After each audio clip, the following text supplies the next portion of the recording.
What's up, Pick a Side Nation? This is your host, James Finley, coming to you from the lab. Man, boy, we got more stuff going on today than we could ever imagine. And we had an impromptu show earlier in regards to the recent events of the day with the boycott in the NBA. And we talked about the shootings, which cannot seem to stop happening. So I brought Kevin Washington, who I've been knowing forever and a day, and I brought my son, Jake Finley, into the lab to discuss it. So I hope you enjoy, and we'll be doing more impromptu conversations a little bit later on this evening. So enjoy, and hope that everybody stay safe. Bye-bye. Pick a Side Nation, what's going on? This is your host, James Finley. We are doing a little special show today, and we have a lot of events that's been taking place over the last couple of days, and then we just had a major breaking news about the NBA was boycotting. So I had to get a couple of my folks that know a whole lot about sports and social issues. You can't bring everybody on the show because everybody, they just come in here and get to talking like they don't know what they're doing. So I had to bring some people on the show. So in the center screen is my boy K Dub, better known as Kevin Washington. And then the person on the end, it may look like you got see a double vision, but you're not. That's my son. I call him Jake. Everybody knows him as Jake, but he carries the same name as I do, James Finley. What's going on, brothers? All right, my man. What's up? All right, so y'all know what we're here to talk about, so we're going to dive on into it. So, K-Dub, man, so you heard about the boycott today, man. So tell me, man, what's your reaction to it? I think the first thing that came to my mind was everything that's going on in Kenosha and all over the country. The players basically just don't want to be there. I think. They feel a bigger sense of they need to be out and talking to people in the country instead of being locked up in a bubble. But in a sense, I think being in a bubble may help them only because while you're in the bubble, you're COVID free. You can have a forum that's televised live on TNT for the next 3 or 4 hours instead of basketball, and you can get your message across that way. Yeah. So that's my whole point. If you're gonna get out there and get your message out there, do it now while you have this live broadcast where basketball games are supposed to be played. I mean, I understand they don't want to play, and to tell you the truth, there's bigger issues out there than basketball. I know we miss basketball. We like seeing it on TV, but it's bigger issues out there right now. Yeah. All right. What about you, Jake, man? So you big basketball fan. So what you think about when you heard the news about the boycott? I'm gonna be honest. I was like, okay, well, it's about time. To be completely honest, I was on the fence about them even returning anyway. As much as I wanted them to play, like my boy Antoine said, he was telling me, he was like, man, we just putting our tap shoes on. At the end of the day, we putting our tap shoes on to appease people that got money already, that don't really to take away, from what's really going on. So at first I was indifferent. I'm like, I don't think we are, but now, they've been killing us for years, like for years.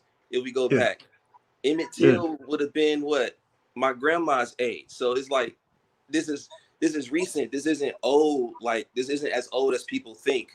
You know what I'm saying? Mm-hmm. So it's just like, for me, it's just like I applaud the whole NBA. And I was just reading a few minutes ago before we got on that the Milwaukee Brewers postponed their game against the Cincinnati Reds today. Oh, did they? Yeah. So this is That's something what's like, up. and it's like I always tell people, I'm like, the NBA always has the players back when it comes to stuff like this. It's not like how the NFL, where it's literally some slave stuff going on in the NFL, and now all of a sudden they said NFL say, "Oh, Kaepernick got it right." It's too late for that. Right. So it's Yeah. just like, the NBA is always taking charge, being the first to step up and speak for stuff. So I applaud them. I think it's amazing. And me personally, I think they should just cancel the whole season. Like, nah, you don't get no championship this year until we actually do see some real change. Like, and even put the season on hold for next year until something actually drastically happens. Because at the end of the day, we still getting killed out here in these streets. Like, sometimes I don't be wanting to leave home, but I know I can't live in fear like that. I have to continue my life. So I applaud them. So so Jake, let me just say, Antoine said that. Yeah, Antoine. Wow, tell Antoine that's pretty good, man. Don't expect that every once in a while. Antoine come out with something cool. Well, All right. Antoine, I don't want to put his business out on blast, but he was down there in the protests, and he Yeah. actually Right. got Right. arrested Right. for the cause. So I mean, I applaud him. So so I get the news about the boycott. I'm like, no, they're not going to do that.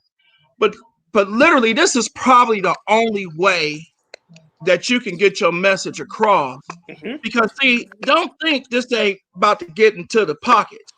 And when you start messing with the money, you Hmm. start messing with the advertisers, you start messing with corporate sponsors and all that, Hmm. then you on to something, so it's kind of like, yeah, this is what needs to happen. And Hmm. I'm totally on board.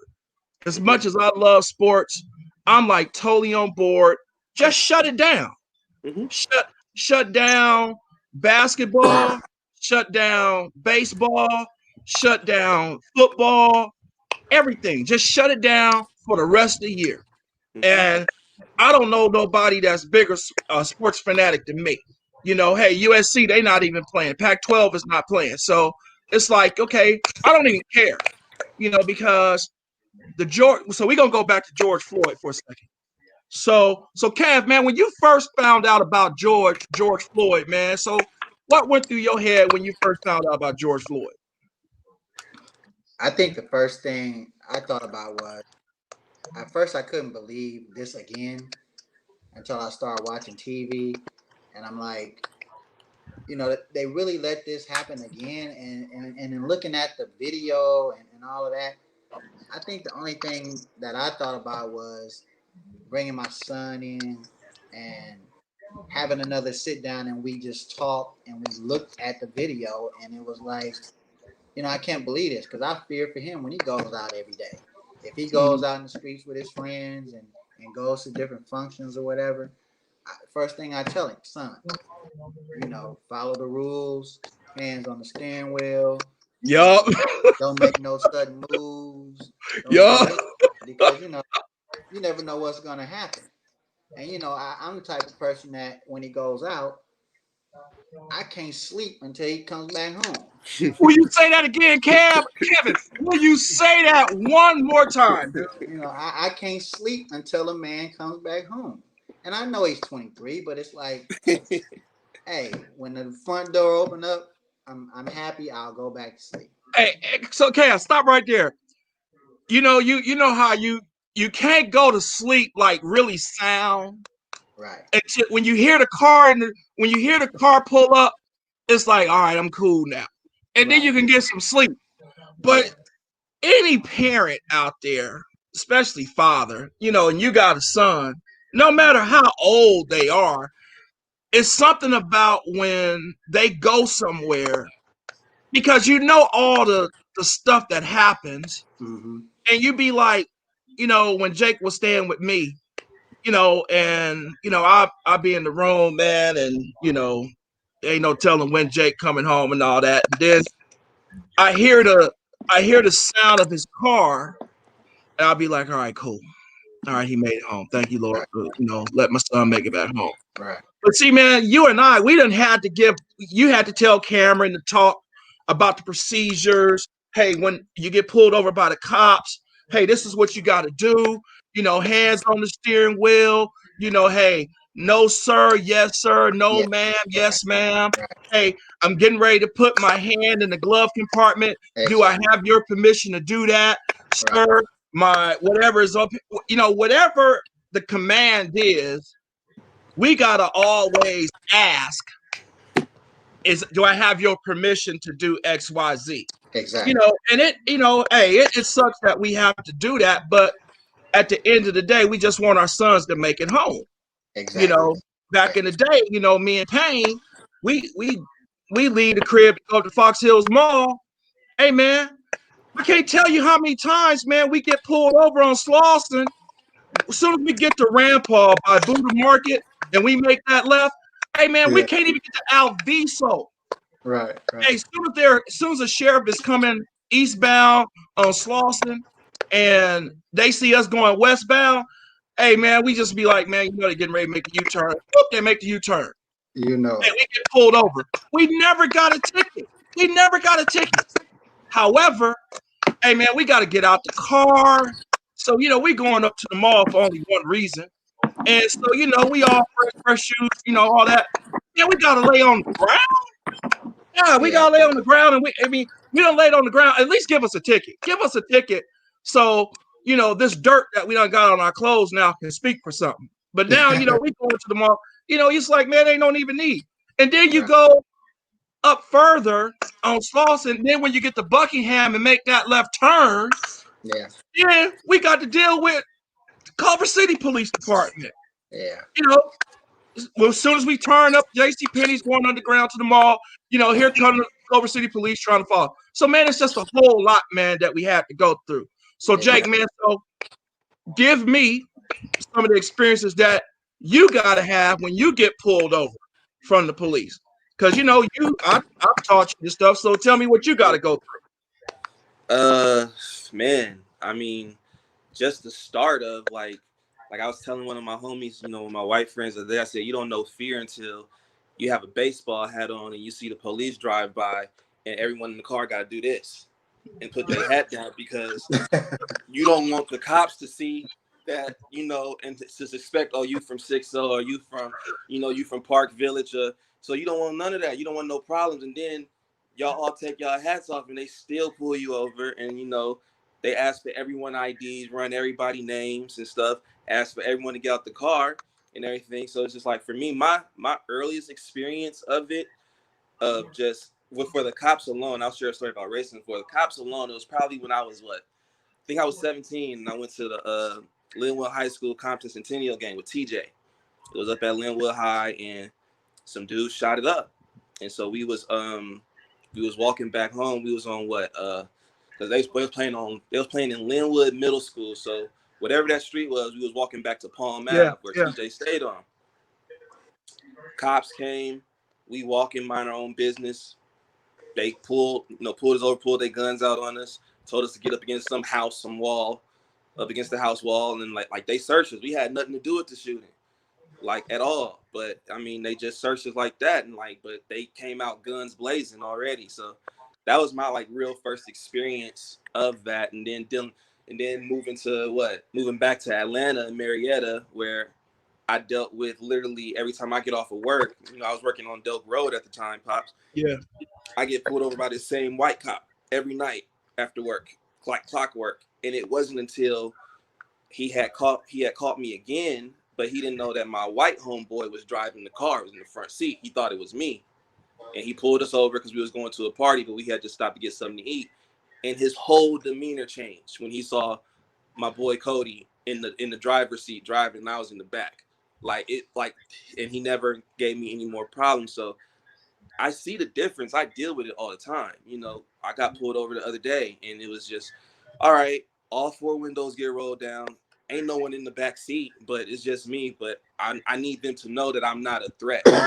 But even then, when you're not a threat, you black. So you still are a threat. Just how they depicted us from the beginning of time. Like we're animals, we're savages. I mean, it goes back to the war on drugs and how every news station was in the Comptons, the South LAs, the Detroit, Michigans, the Atlanta, Georgias, and they was just showing black people with drugs and making it seem like we were just this these bad people. And so that's the images that America have of black people. It ain't always the Cosbys. Right. And then, Right. and then when we do have these images of the Cosbys, they still see us as animals. Yeah. So when George Floyd, when you found out about the George Floyd murder, what went through you? I was only able to watch 2 minutes of that video. I Yeah. couldn't sit through the whole 8 minutes and 46 seconds because that's just a long time. Like that's that it was murder at the end of the day. It was Yeah. murder at the end of the day, and you know, I'm younger. So my generation, we ain't got no common sense. So when I seen it, I agree, burn everything to the ground because we built this country anyway. We have the right to burn it down if we don't like what's going on in it. That's just my personal opinion. It may sound like an ignorant opinion, but it seems like that's the only time they listen. So it's just like, nah, our ancestors built this place. You know what I'm saying? Burn it to the ground. Can't no one, if we can't enjoy it, no one should be allowed to enjoy it because we Right. built it.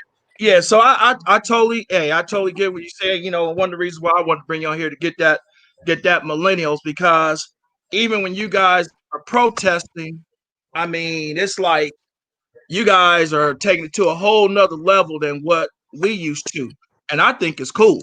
You know, and unfortunately, like this last time, when protesting was all over, when they start burning stuff up, it just seems like that's when they want to listen. That, Yeah, and I hate that it has to be that way, but it just seems like that is the case. So K Dub, man. So listen, we're gonna fast forward a little bit, which is kind of why we're here right now. So I saw the uncut version of Jacob Blake get shot. Is it Blake or Black? Blake. Like, Blake. Yeah. I saw the video and I just said to myself, did y'all just really shoot this man like this, yeah. like point blank in his back Unarmed. 7 times in front of his kids? You guys had no. Now listen. Now here's the flip side of that. Comply with what they're saying so you can live to see another day. You gotta comply. Just comply. Just get it over with so you can live to see another day. However, you cannot play vigilante, judge, and jury on the streets as a cop and just take somebody's life because they turn your back on you and they walk away. You can't do that, man. So, Kev, what went through you when you saw it? You can't do that, but in looking at the video of what I saw, it was because I was watching it on CNN, of course. And first of all, you hear, oh, he had a knife. Oh, he was breaking up a fight. Oh, they tased him. And then he got away. He was wrestling with him and he got away. Okay, it's 7 of you guys. He actually got to 7 of you guys and was able to walk around the car. And I guess they felt like they was disrespected, which doesn't give them the right to shoot the man in the back.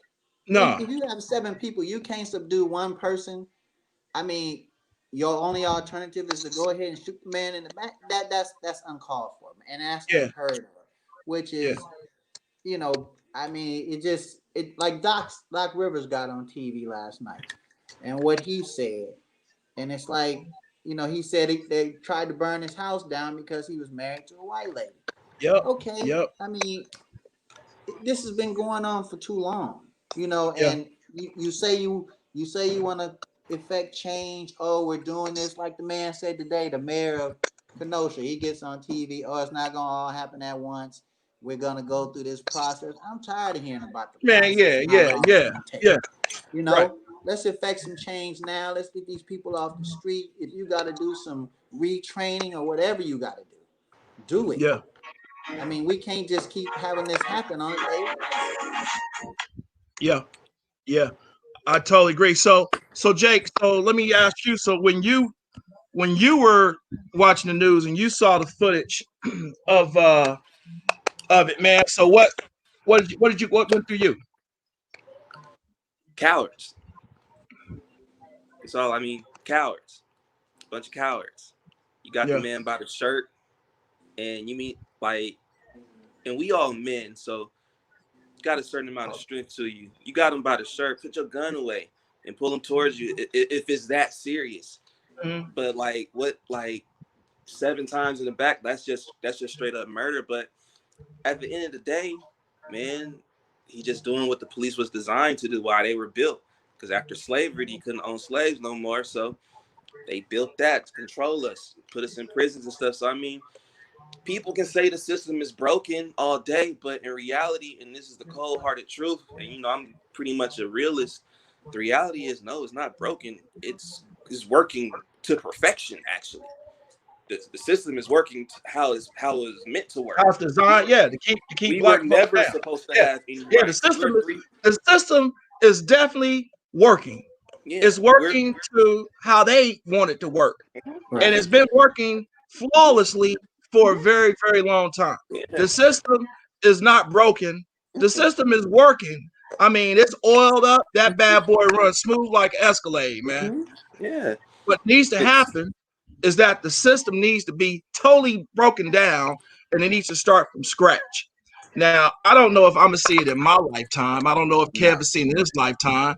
You know, you have a good opportunity to see it in your lifetime. But the thing that really disturbs me is that, you know, as fathers and having sons and stuff, we always want our sons to have it better than what we did. Our dads wanted us to our dads wanted us to have a better life than they did. And hey, I never really understood what that was all about until, I had a son, had kids. And so I understand that, you always want your kids to have it better than what you had it. And not that Kevin and I, we didn't grow up bad at all. We grew up pretty well. We ain't grew up on the other side of the railroad tracks, but still, we still had to go through a whole lot of trials and tribulations about racism. And Kev, you went to a school that was mixed with St. Bernard's. I went to a predominantly black school, but there are still areas in Los Angeles County that we could not go to when we were coming up. So, Kev, man, just give me three cities off the top of your head, man, that we couldn't visit, that we could visit, but we really didn't want to travel. Well, Westwood for one, because that used to be our spot every Yeah, weekend. But you had to proceed with caution. yeah, yeah, And yeah, I yeah. know several. I remember one time I went to Westwood, and they took me to jail because they had imposed a curfew that nobody knew anything about. So that's one city right off the bat. But another city that we really didn't travel too much to, unless we was going out there to maybe see a football game, was the Palisades. Mm-hmm. Going to Palisades High was a no too, and we, Yeah, we we dare not venture out to Orange County yeah, yeah, yeah, yeah, because we wasn't going out there at all for nothing. yeah, yeah. And So see, for me, it was Torrance was a no. I forgot about that. Redondo Beach was a no. All those beach All those cities, beaches. all those beach cities. Hey man, Yeah. all that was just off the charts, man. But so listen, so we know all this unrest is going on. So we probably gonna see protesting again. You know, and the way it's looking right now, like the WNBA, as I'm looking at the TV right now, they've suspended all their games for the night. So Milwaukee Bucks, they've suspended their baseball game. So now it's about to start. It's about to be on and cracking. Now you're about to see some changes now because there's no telling how much money is being lost. And why did it has to come down to the money part is crazy. But Jake, you said Because that's something. what they love. That's Yeah. what Yeah, that's what white yeah. folks love. That's what they covet. And not to cut you off real quick, I honestly think this is 6 years too late because the NBA had an opportunity when we had fans in the stands to really protest the game and boycott a game. And it was in that first round series against the Clippers and Warriors when Donald Sterling made all Oh that, yeah, yeah. that ruckus about, them racist comments. So they had the opportunity then to bring awareness because that would have that would have lost them millions of dollars if they would have did it right then and there, and maybe some change would have happened. You know what I'm saying? Because like, nah, we losing too much money for this. Yeah, it was for different circumstances, but the message would have been out. So I honestly think it's 6 years late, but better late than never. Yeah, yeah, man. And listen, man, like I said, man, I just wanted to bring y'all along for a minute, man, to get some perspective on all of this, man, because it's crazy, man, that we going through. You got coronavirus that done change people's lives and stuff. People working from homes, people don't have no jobs and all kind of stuff, man. And now, this is the first time ever in my lifetime where we've been without sports for as long as we have. It's all different. I ain't never seen an event where we ain't had no sports people in the stands watching the game. It almost feels like you going to a Los Angeles Charger game. Ain't no fans in the stands. My bad. For the Charger folks, but it just seems like ain't nobody. It doesn't feel right. I've gotten used to these players playing in the bubble, but hey, man, I have the highest respect for LeBron. I think LeBron is just WOKE. He always have been. And I know that he leads that bandwagon of players to do certain things, man. And so I'm glad that they had a platform. And because, and what I like right now, you got the Republican National Convention and the NBA is just spotlighting it right now. Right. So I know it's a certain person that's just sitting in the White House just seething because this is getting more shine than what the Republican National Convention is getting. What Yeah. you got to say, Kev? But you know what? Getting back to Jake's point, Yeah. 6 years ago, we didn't have. Looking back, we didn't have the LeBrons that was willing to take that stand back then. I Right, think right. it could have happened 6 years ago had we had somebody to really stand up and didn't really care about them affecting their bottom line. Mm-hmm. If Yeah, we would have had somebody back then, I think the NBA would have stood behind them. But like you said, we didn't have nobody back then. They could have made a stand back then. They didn't. They just took care of the problem, swept it under the rug, and just let it go. yeah, yeah, yeah. Well, listen, fellas, man, I appreciate it, man. Evidently ain't gonna be no sports on tonight, so just find a Nah, good movie, man, and go from there, man. Maybe take Rob out to dinner, something like that. I can't go sit nowhere, brother. I mean, geez. Because that ain't going down, and I doubt that they'll play tomorrow as well. And hey, right now I think the season is in jeopardy, man. And if they chose to shut it down, hey, man, I ain't even selfish about it. You guys shut it down, you shut it down. As much as I want to see the Lakers do the thing, man, it is what it is, man. But man, fellas, thank you, man, It'd be for good to taking. see what comes out of it at 5 o'clock when they have their meeting, man. Yeah, that's right. They have a meeting coming up at 5. So yeah, that'll be interesting, man. But hey, fellas, thank you for coming into the lab, man. I appreciate it, man. That's my slogan, as I always say at the end of my shows. Keep God first place in your life. He'll take you places that you never dreamed of. Fellas, I see you on the other side. All right. Thank All you, right, cool. brother. All right.